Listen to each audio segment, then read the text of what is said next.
खंडगिरी थाना पुलिस अभियोगकारिणी अभियोग भित्तिरे मामला रुजु कर तदंत करने सहित अभियुक्त रवींद्र रणा और सुशांत महापात्र को गिरफ्त कर कोर्ट चालाण करिसेंती।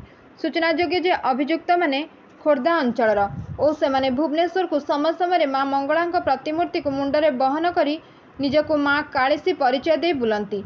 बस्ती अंचल रोकवा किछि लोक विश्वास कर आशीर्वाद पाइबा टंका पैसा दान करती। यह संक्रांति समय होइतिबार अभियुक्त माने लोकंकु ठकिबा उद्देश्य माँ नाम यथासंभव टंका संग्रह करने को चेष्टा करते।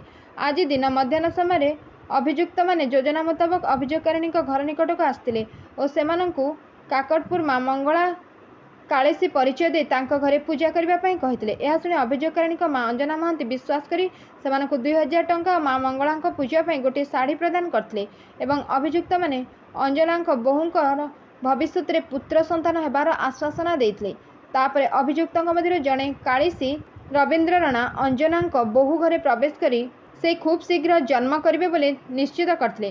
तापर अभियुक्त रवींद्र भितर कबाट बंद कर अंजना बोहू को दुर्व्यवहार प्रदर्शन करते।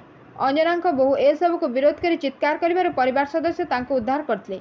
यही मामलार तदंत करी पुलिस अभियुक्त मान गिरफ्त करते और से हेफाजत 2000 टंका और गोटे शाढ़ी जबत करी तदंत से थाना को आनी। वर्तमान मामलार अधिक तदंत चालू रही।